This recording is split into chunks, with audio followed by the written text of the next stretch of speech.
Hey, good morning or afternoon, everyone. This is Mark here, and in today's session, we're going to go through doing cycle counts within Business Central. So a little bit of background on this. The advanced inventory count, as it says there, it extends the base in Business Central inventory count capabilities. So this was built by inventory managers for inventory managers. So people that need to manage an inventory count in the way that they like to do counts, right? Nobody likes to do counts. They suck. Everybody works late on inventory counts, wants to go home early. Well, the advanced inventory count is meant to address most of those issues. So the idea behind that is you can go in, create counts, do your reconciliation, do all of that. You can throw out all your highlighters and post-it notes and everything else, and you can do everything from within Business Central. Even with the newer Business Central tools, we find a lot of people still having to revert to Excel and paper-based stuff and things like that to execute the inventory count. So the advanced inventory count module solves those issues. And you can use it with a scanner, as I mentioned before, WMS Express or Warehouse Insight, or actually even a little handheld USB scanner type thing.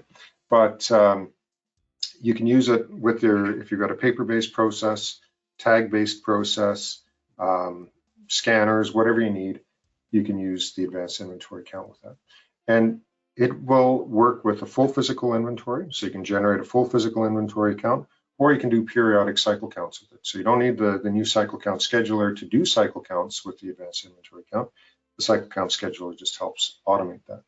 And then the biggest advantage of this is some of the reconciliation and recount tools. So when you do the reconciliation, it tells you immediately what you need to focus on for your recounts and everything else. And then there's tools in there to generate recounts that are auditable. So you can actually go in there and see the original count, the recounts, all of those sorts of things. And if you've got auditors come in, great. If not, that again just saves you from having to refer to your post-it notes or a million Excel sheets and things like that to manage what's going on in your inventory count. And last, I mentioned that a few times, with the cycle count scheduler, that just automatically creates your cycle counts for you. So a little more on the cycle count scheduler. Again, automates the creation of cycle counts. So what that means is you can go in and you can say, you know what, I've got 10 locations, or even if you have one location, but it's ideal if you have multiple locations, because you can go in there and say, I've got 10 locations and they need to all count, every few days or once a week or whatever that schedule happens to be. And then you can just run that in the job queue. And then every week or every day or whatever you've got that frequency set to, I will pop a cycle count that either gets emailed to them and pops up on the handhelds if you're using handhelds and is available in Business Central. They can execute those counts, and there's no intervention on that until you go in to make sure that there's no issues with the count. So once you do the reconciliation, so it does streamline all of that creation and maintenance requirements when you're doing cycle counts. And it is fairly flexible, right? So different locations with different calendars, all those sorts of things, you can set that up. And it really is a great tool, especially again, if you have multiple locations, or even if you have a large warehouse that you want to segregate out the cycle counts into different areas and things like that. All right, so that's the background. Now, I like to talk a lot, but I don't like to do PowerPoints a lot. So what we're going to do is jump right into the demo and see how these things actually work. So what I'm going to do is I'm going to come in here. I've got a few companies open here to show you different aspects of it. So we're going to start in this one, and I'm actually going to start directly with the advanced inventory count, and we're going to create a new inventory count from scratch. So this is manually if you're not using the cycle count scheduler, but you can see kind of the concepts of how it works. So we'll do a bit of an end-to-end inventory count here, and then we'll see how the cycle count scheduler ties into that. So the first thing I'm going to do is this list here, the inventory counts list.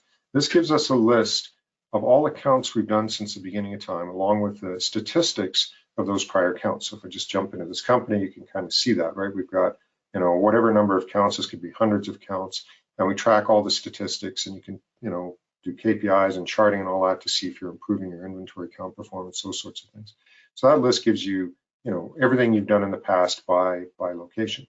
In this one, obviously, I don't have any counts, so we're going to start one from scratch. And so what I'm going to do is I'm just going to come in here and, give it a short description. I'm going to do a count in my main location, and we're going to make that the active count in my location, and we're going to count as of today.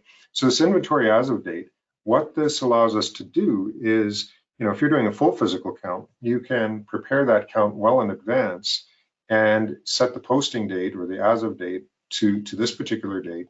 And it'll do all the reconciliation based on that date, even though I've maybe populated all the data, weeks in advance. So if you're doing a large, especially paper-based or one type of scanner-based count, this is very helpful. But anyway, we're just going to set it to today's date.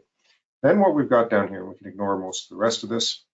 Then what we've got down here are the sheets. And the count sheets really are the equivalent of, if you're doing a paper-based count, this is the same concept. It's just an electronic version of that paper-based count. And so these can be anything you like. Like I could have, team one here, so I could list 5 different, count teams that are out there doing their counts, or I could have one for, Joe or Fred or whatever I like. So you can come in here and define whatever names you want. And then the idea behind this is, and of course set descriptions and everything else, but there's a whole bunch of different options here. Now this block bins that you see here, if you're in a warehouse environment, so my main location that we're working with doesn't have bins, but that can actually allow us to lock transactions, right? So the nice thing about the inventory count is we don't actually block transactions. So you can keep transacting, not that I recommend that. You can keep transacting while you're doing these counts. But if you do want to block it, you can actually block transactions while you're executing the count.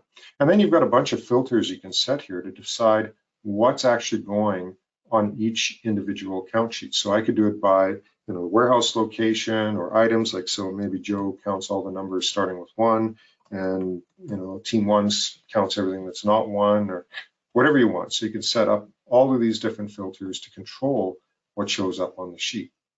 So that's really the key configuration. Then down here under posting, when we actually post a count, we're actually just going to copy it to the standard Business Central journals for you to post from. So it gives you that segregation of duties where the inventory count personnel can do the count, and then somebody in accounting actually posts it to the GL and everything else.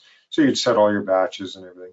And the set item tracking lines here, what that allows us to do is also reconcile down to the lot number and serial number level and automatically populate that item tracking when we post those journals. All right, but I'm not going to get into that right now. Actually, I probably should just come in here and set a couple of things. Because we're in a non-bin location, a non-directed pick and put away location, I'm just going to choose a normal physical inventory journal batch. I don't have to specify the warehouse physical inventory journal. And if we're doing lot and serial number tracking, we'd also specify reclass journal, because we might need to reclass lot number. Like if I'm supposed to have lot number 1 in stock and I counted lot number 2, we'll actually do a reclass for that. And we're not doing a WIP count, so I'm not going to specify my consumption journal. But anyway, minor stuff that we need to set up. Once I've got these sheets set up though now, what I want to do is actually populate these with items I need to count for my cycle count. And this process is the same if we're doing a full physical or a cycle count. And what I do is I come in here and I'm going to hit generate count sheets to get a list of items that I need to count today.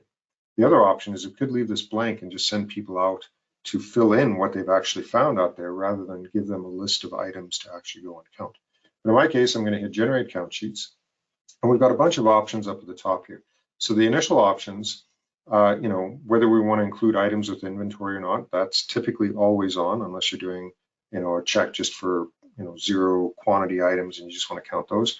But this will be on. And then this bins activity period, what this does is if I have a quantity of 0 in a bin, so that bin is in theory empty, we can still say, count that bin if we've had transactions in it in the last week or 2 weeks or whatever it happens to be. Okay, so that allows us to count, empty bins. As long as they're fixed bins, this will allow us to count empty bins if they've had transactions within that period of time. Now, my main location doesn't have bins, so this is ignored, but that's what you do. And same thing with the active items. This active items means anything that's had a transaction within this time frame. So I have 0 in stock, but I can say anything that's 0 in stock, but I've had a transaction in the last 2 months, include that on the count, because I want to double check it that we're actually at 0. If you turn that off, you're only going to get the items that are in inventory. I'm going to set 5 years here because the Cronus demo data has some older data. And inactive items will bring in anything without a transaction if you wanted that. And then use SKUs. If you're using stock keeping units, you can use those and ignore the items and just use all the data from the stock keeping unit instead. Now down here under cycle count, you've got a bunch of different options. So you need to set this regardless. And then if you're doing a cycle count, you'd come in here. And here you can come in and say, you know what, I want to count all my A items, like my fast moving items or my normal or my slow or a combination of those. So you can restrict that cycle count to a specific, you know, velocity code, ABC code, physical inventory count period code, whatever terminology you want to use, you can do that and restrict it to that. And then if you want, you can use the built-in Business Central next counting period fields. So if you look at the item card or the stock keeping unit, it's got a period when you're supposed to do a count for that item. So it's got a start and an end, and you can use that if you like. But the nice thing is you don't have to if you don't want to. So sometimes that data can be hard to maintain. It works in conjunction with the physical inventory count period code. So when you say, yes, I count my A's 6 times a year, it breaks it up into 2-month chunks and sets that counting period, and then says you have to count this item in this next 2 months. And so we can use that if we want to do the count, but we don't have to because we've got some other tools to do that. So one of them is this, generate random items. So in this case, what I can say is I'm going to do, just by item, I'm going to get a random list of items, and I could also do item and bin, which, if I say I need 30 items, it's going to give me total of 30 records. Here, if I just say item, I could get 100 records if I've got the same item in multiple bins. But I'm just going to say by item, give me 30 random items that I haven't counted since 2001. And the only reason I use 2001 is because I've got some older data in here. But this would say, give me anything that I haven't counted yet this year. And it'll go out and we'll find 30 random items based on all my other filters that I've set on the count sheets or up above, and it'll give me those 30 random items. And that's another way of doing it, right? So you can use any criteria like vendor or anything that's on the item card, you can filter down to, and away you go.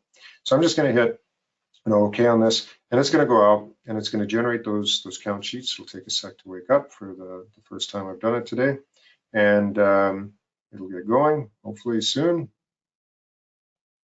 All right, well, Business Central is busy thinking. There it goes, finally. So normally, I've only got 100 items in this thing. Normally this would take like all of 3 seconds to run that. So we'll just let it run and have Business Central cache everything and wake up. All right, so quick as that, right? Should be, again, for those items that are found based on that criteria, that should have taken like 3 seconds to run, and that's pretty typical. But here we've got our sheets now. So I can open this up, and I've got a total of 16 items, so it couldn't find 30 random items to add. It added what it could out of that criteria. And you can see here, we brought in the lot numbers for lot tracked items, and non-lot tracked items don't have a lot number or serial number or anything else. And that's my count sheet. So from here, if you're doing a paper-based count, I can print this out, give it to team 1, or I can come in here and look at Joe's sheet instead, and print these out, give it to them, and away they go. They fill it out, and then I simply come in here and start entering the data of all the items that we counted, right? So simple as that. So that's how we generate the count. And if you're doing manual data entry, again, we print this out. Somebody would come in and type all of these things in. Okay, that's one way of doing a count. Now the other way of doing that count is either with a handheld or a little barcode scanner, like a little USB barcode scanner. So what I can also do here, if I create a team 2 sheet and I don't generate anything at all, so I'm just now sending them out to a part of the store or the warehouse or whatever, and I'm saying, I'm not telling you what you might find there. I'm telling you to go out and record everything that you found. So there's 2 ways of doing that. I can print out a blank sheet. So if I print these inventory count sheets, right? So if I go in there and print these out, and of course it's just a report selection for these, so you can make them look however you want with a different layout. If I print these out, right, there's a fairly straightforward little sheet. Somebody would take these out, fill in the quantities, and then I would type them in. but I can also print these blank sheets if they find things that aren't on that count sheet that they want to record. Well, I could do that. They could just go out with a blank sheet. But the ideal situation for this is we're going to do electronic data entry. We're going to scan the information into the sheet. So I'll show you two ways of doing that. So the first way is I come in here, and what I've got is I've got a little USB barcode scanner in my hand that I'm going to use. So I'm walking around the warehouse with a tablet or something like that, and I'm going to scan into this field. So let me show you what that looks like. So that's this little guy here, and I'm going to be scanning into Business Central either on the tablet or right in the web browser in Business Central. So what I would do is simply walk up to the first item that I find, and I scan the barcode for that item. And what does it do? It enters that and jumps me over to the quantity. And lot number is in there because I forgot to change that. But the reason it jumps me past all those other fields is because we don't have the quick entry set. So that, if you're not aware of that function in Business Central, that quick entry lets me jump over fields that I don't care about.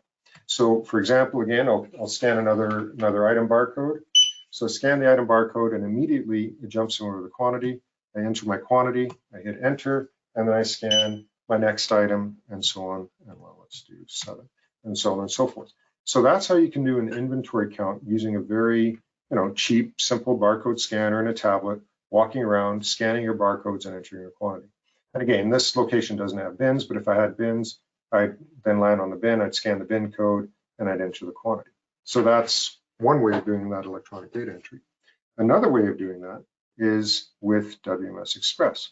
So if I open up this is the handheld that I have in my hand here. So again, WMS Express is free. The inventory count module, if you've licensed that, that'll just automatically show up on WMS Express. If you don't license it, what you'll get is the basic count, which just works with the physical inventory journal. But now what I'll do is if I open up this count here, and this device is tied in with my main location that we're doing those inventory counts for. And of course, I don't know, something's wrong with my Business Central demo environment because everything is very slow. But at any rate, here we come in, and here's that set of count sheets that I just created in Business Central. So if I'm Team 1, I open up Team 1's count sheet here, and it's going to show me everything I need to go out and find and count. And so, for example, if I walk along and I find this LS2 guy here, I simply go in, and I've got some barcodes to scan here. So I've got this LS2 barcode that'll scan real quick. So scan that barcode, it'll find that item and allow me to enter the quantity that I found for that specific item. And this is updating Business Central for us in real time. So this is another way of doing that count. And these guys are lot tracked. So what I would actually also do is make sure that make the lot number field visible on the screen here. That's just done by hitting this choose columns, and I can go in and make any field I like visible. So if I needed to see the lot number, I could make that visible, and away we go. And I'm running this on this is a nice little MemRK device. They're fairly low cost, but if you want to run it on a phone or something, it does have the ability to use the camera. So I can tap that and scan the barcode with the camera as well. And that's a nice little tool because I can drag that and stick it right where my thumb normally sits, and it makes it nice and easy to scan.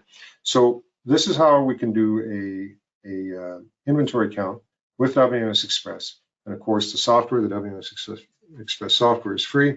And as long as you have the inventory count module licensed, you have full access to all of that capability here. And it works exactly the same in Warehouse Insight. So if you have the full Warehouse Insight, it's the same interface and everything else to do that barcode scanning for your inventory counts. All right, so let's go back into Business Central here real quick. And I've done a bunch of those counts now, right? So I've entered a bunch of information in a couple of different ways. I've manually typed stuff in, I've scanned it in with a barcode scanner, and I've used the handheld to do the scanning for stuff I found in the facility. So we're done the cycle count, right? And we need to now determine if we've done a good job on this count or not. So I'm going to come in and run this inventory count difference analysis. or we can do the difference summary, which is a page that, for people who can't leave Excel, that allows you to, manipulate it in Excel or see it interactively. But the report is a nice tool to get you an idea of how well you did on that inventory count. So what I'm going to do is I'm just going to do all inventory. I'm going to sort by the dollar amount. I can show all the details, descriptions, all that kind of stuff. But I'm just going to hit preview here, and we're going to go in and we're going to see our discrepancies here. So, this first item, I'm short $23,000 of that first item. The next item, I'm up by $7,000, and so on and so forth. So what it's doing is it's giving us our total differences, just summing all of these up. That's negative. We're short $24,000 worth of inventory. But if we look at the total absolute differences, what that's telling us is that's my total discrepancy. So I'm actually, out, not really out, but I've got $42,000 worth of differences within my inventory count. And, it only says minus 24 because we've got some offsetting amounts, but the real discrepancy is $42,000, right? So that's what we need to look at. Well, it's a better indication of this. This might say 0, but that's because I've got a bunch of stuff that offsets each other, and it makes it look like a good count when it's not. So anyway, either number, this is a bad count. This, you probably wouldn't want to post the cycle count like this. So what do you do at this point? Well, one thing, and the other thing I should mention is we can, reconcile down to the lot number and serial number level. So this one had some lot numbers on it. Let's see what it shows us there. And it'll come in and show us the lot discrepancies, except I didn't count any lot numbers, so I have to show the 0 differences as well. And then we'll see the lot stuff on there. So what this is doing is telling us, we're short all of these lot numbers. If I had counted extra on any of these lot numbers, then this would show us that we've got extra lot numbers. So the nice thing about this is it does that analysis at the lot number level. It tells me the discrepancies right down the lot or serial number level. And when I post this, when I copy this count to the journals, it'll copy these lot number discrepancies over as well, so you don't have to manually type them. Okay. All right, so anyway, that's our difference analysis. And then what I'm going to do is, because it's such a bad count, I'm going to do some recount on this. I'm going to, first of all, I'm going to come in here and say, that was so bad, we're going to do a recount sheet. And on that recount sheet, I'm going to populate that automatically. I can do it manually as well. So if I went in here and said, yeah, Joe really screwed up on one of these counts, I'm going to say, this one here, I'm going to manually add that to a recount sheet. So I'm manually coming in here and flagging this thing for a recount. And what that does is it adds it to a recount, and I can no longer edit the original count quantity. It's going to yell at me because it's on a recount sheet. Okay, so that gives us that audit trail. We can see the original count quantity, the recounts, everything else. But rather than doing that manually, and that tool, that capability is great if you have auditors that want to do spot checks, right? So even if there are no discrepancies, they'll say flag that for a spot check and send you out to do a double check on that. So that capability is great. But what we want is we want to do this automatically. So I'm going to come in here and I'm going to say, yeah, you know what? Whatever discrepancies you find within these tolerances, add that to my recount sheet. So I can say, anything that's out by more than, let's say 10. Let's just do a percentage. I'll say anything that's out by more than 20%, or you can do a dollar amount threshold or a quantity threshold. But anything that's out by more than 20%, I want to add that to the recount sheet so that I can go out and double check it. So when I look at this, it's going to give me, a whole bunch of items here that I can add to that's going to be added to the recount sheet. And all that does, what was that? All that does now, if I look at my recount sheet, I've got a whole bunch of items, including the one I previously flagged, that I have to go out and double check. So again, on the handheld device, I pop this up, I go to my recount sheet, and I scan everything that's on this recount, and now I can see if I've made a difference to the overall discrepancy. This expected quantity here, by the way, that's my original count quantity. So, we're expecting them to count 10, and if they don't, then we've got a discrepancy on the recount, which is a good thing to know. Okay. So anyway, that's how we do the recounts. So that again gives us that audit trail. So now on the discrepancy report, we can see our original counts, our recounts, all that kind of stuff listed there, and it takes all of that into account when we're moving all the stuff over to the journal. So it'll use the recount values and everything else. And one other thing to mention, because I'm in my main location code that doesn't have bins enabled, I can count the same item in multiple places. So if I'm in here, say on team 1 sheet, and you'll see it's got the shelf number here. If I count, this LS150 in shelf, A1, for example, and then I go and count it again in, let's do 3 in shelf A2, it's going to handle that. It's going to sum those numbers up. It's going to give me a total count quantity. Well, let's just do 1 there. It's going to give me a total count quantity of 4 for the LS150. It does that automatically. And then if I have to do any reconciliation or recounts, it's going to do that based on the shelf number I'm at. So that's awesome for locations that don't have bins enabled, where you still have that same item in multiple places, like retail stores or parts rooms or places like that, where you don't want to use the full bin functionality, but you still need to count that item in multiple places. All right, so it's got all that functionality as well. All right, so that's generally how we do it. Now, once we've executed the recount sheets and sort of an iterative thing, we do the recounts, we do the difference analysis, and then once we're happy, we simply copy those counts over to the journals, and then we can post them the standard way that you would in Business Central. And again, it's just for whatever reason taking its time to wake up. So everything there is good. I just hit OK, and it's going to copy those over to the journals and allow me to post. And one other thing I should mention, when we go over to the journals, there is a test report that we provide with the inventory count module that is significantly better than the standard one that you get with Business Central. Because what it will do, if I've got 10,000 items on this journal and I hit post and it gets to item 9,900 and errors out, I got to fix that and then start from scratch again, and then line 9,901 errors out, and I keep doing that. That annoys people like, well, you probably already know how much it annoys you.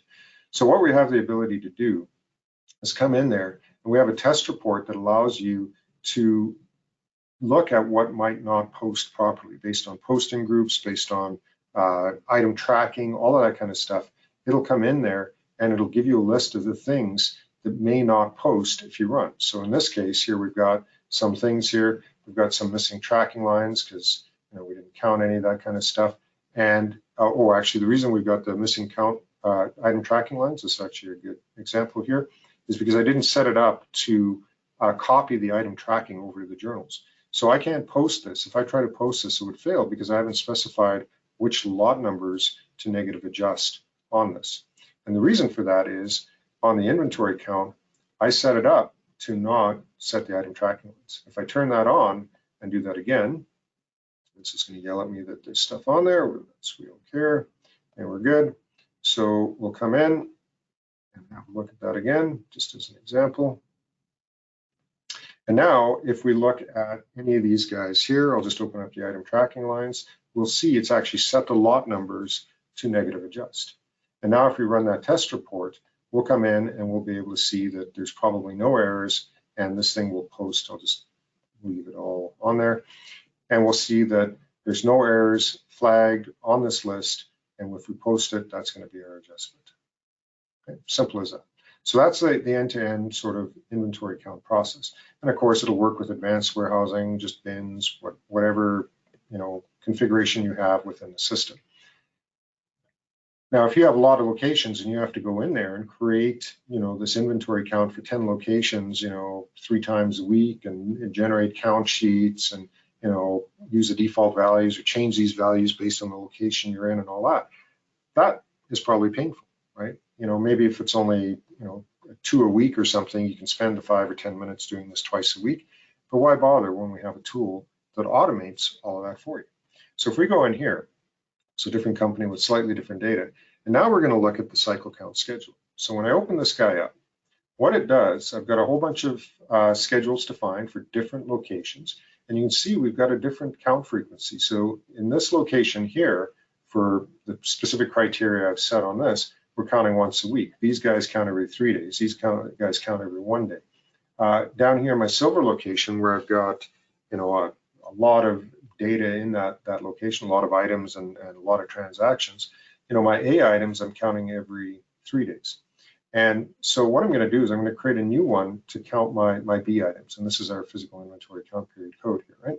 So I'm going to come in and I'm going to create a new one for my silver location, right? So we're going to come in here, and in this calendar, what this allows us to do is specify the working days for our inventory count. So what that means is I can come in here and, well, let's actually open this up. So the default one has some weekends, but if I'm off, well, this one's also flagged. I can't do counts on Friday or Monday, right? And on Wednesday. So this is pretty limited. I've only got really 2 days. Tuesday and Thursday are the only days I can do cycle counts on this calendar. So you can come in and set up whatever calendar you want to, make it easy to do your count. And I'm going to leave it like that. That will confuse things a little bit when we look at the number of periods and things like that. But you can have a customized calendar that says exactly which days you're allowed to do those cycle counts on. Now, under here, we have 2 different ways of creating those cycle counts automatically. One is with the job queue. So again, every night this thing runs, and everything that has a cycle count that needs to be created will just be automatically created, and then somebody can get an email notification that that cycle count was created. So again, if they're in a remote location, they'll get an email with a PDF of the count sheets showing what they need to do. And so they get that alert that needs to be done, and they take their scanners or whatever and go do that count sheet or fill in the PDFs or whatever you need to do. So that's the job queue. The other way is manually, which I'll use for this, so we can actually create an inventory count manually. The next thing we do is you create an inventory count template. And the inventory count template is really just the same thing as a normal inventory count, where you go in and you say what sheets you want, what filters you want, all of those sorts of things, how you want to post it, all of that kind of stuff is set up on this template. And so what we'll use this as a template for how we actually generate that cycle count. So if I have 5, teams counting on a cycle count or different locations or whatever, I can list all of that here, and it'll use this configuration to generate my inventory count. So I'm just to choose that one there. So I'm just going to choose this one as my template, and then we can merge the cycle count. So if I've got a schedule for A's and B's and they happen to fall on the same day, I can just merge that into the same count or leave them as separate counts. Now here's where it gets interesting. So this is all blah, blah, blah. This is what tells us how we're going to generate that count. So what I'm going to say is I'm going to do this for my B items. My B items, I want to do full coverage twice a year, right? Or maybe I want to do it, 4 times a year or something like that. And what that does is it breaks up all my inventory that I have to count. So let's say I have 1,000, items that are classified as B or normal moving or whatever. It's going to say I need to count those 1,000 items 4 times a year. That's what that's getting at, right? So got to get full coverage of those items 4 times a year. And then I can say I'm doing a count, once a week. Once a week is when I'm doing my inventory count. And that's basically it. And then I'm going to come in and say I'm going to do my B items because we've already got a schedule for the A's. And I'm not going to, actually I will use the stock keeping units for this. And then I've got a bunch of options here to choose what type of items that I want to do. Like if I want to filter by item category code or whatever the heck I want to do, we can do that. So some of these other things like how we handle, items that don't have stock, all that we can set. But that's basically what I have to do, right? I'm putting in my filter here. If again, by item number, item filter, or those filters could have been set on a template if I prefer. But this is how I choose which items I want. And then let's just pretend my last inventory count was actually at the beginning of the month, which means my next earliest count is a week later because I'm doing 1 week counts, and we're set. So if this was set to the job queue, if the job queue runs on or after this date, it's going to generate a cycle count for this schedule. So let's see what that looks like because I'm going to do it manually here. I'm going to go in and I'm going to generate my cycle count.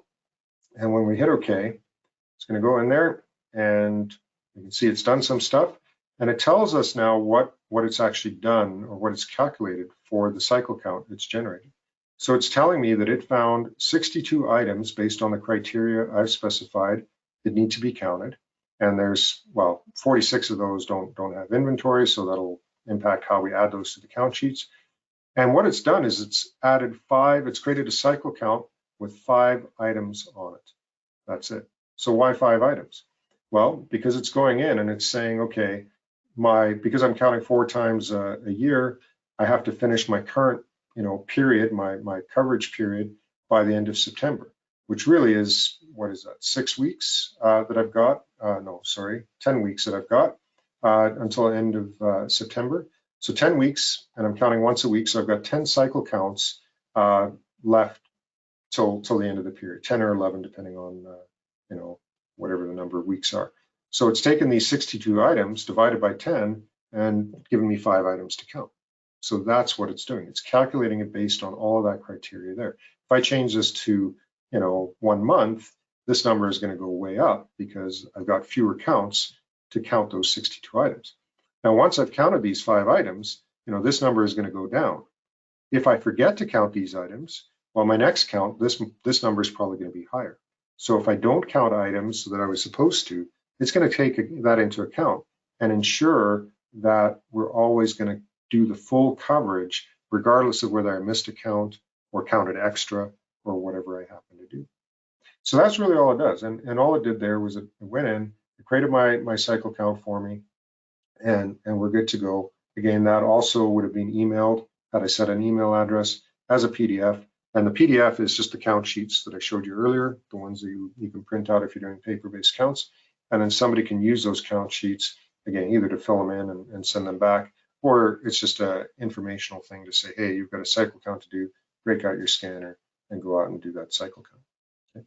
So that's the cycle count scheduler. It's a very quick and easy tool to set up. If I've got 20 locations, I can set up my 20 schedules, set them up for job queue, and then every day or every week or whatever that criteria is, I've got my cycle counts created, people execute them, and then currently the process is I still have to go into the inventory count itself to do the reconciliation and the posting, but in a future version of the cycle count scheduler, there will be a tolerance. It'll auto-post that count if it's within a specified difference tolerance as well. But for now, what this allows me to do is come in, create my count.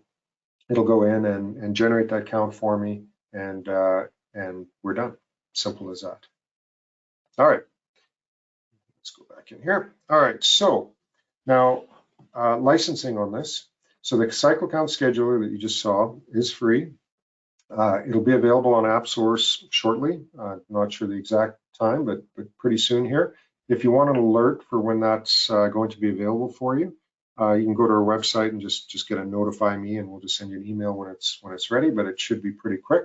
But of course, to use that cycle count scheduler, you need that advanced inventory count module as well. And that advanced inventory count module is a subscription, so it's not a free product. Talk to your partner, they'll be able to get you pricing on that. And it is licensed by company. So if I have those 30 locations out there, you're just paying the one subscription per company. So it is very cost effective if you have multiple locations. Even if you have a single location, this thing pays for itself the first time you do an inventory count. It really does. And then of course, WMS Express, if you want to do it on a handheld or a phone or something like that, that is free as well. And if you want to do it on Warehouse Insight to get the full warehouse management and everything else that comes with Warehouse Insight, that Warehouse Insight is a subscription. And then of course, the last one that's not really one of our products, but the other way, of course, to do that barcode scanning is just with that little USB barcode scanner and a tablet or a laptop or something to scan the products into Business Central directly. All right, so with that, if you have any additional questions, feel free to go to our website and go to Inventory for Dynamics or check out the main website. As far as videos go, if you want more information on how the advanced inventory count works, like more of a training session, there are a couple of good training videos on there on the website. You can go in and walks through in a lot more detail how it works with bins and serial numbers and lot numbers and all those sorts of things. You can have a look at that. And if you have any questions, again, contact your partner, or you can go onto the website and use the chat box or just use the contact form there for more information. All right, with that, we'd like to thank everybody for your time today, and hopefully this was of some value, and you're ready and able to use the inventory count module now, and we will be talking to you soon. Thanks, everyone. Hey, thanks for watching. I hope you enjoyed this video. If you haven't already, make sure you subscribe to our YouTube channel for more great content.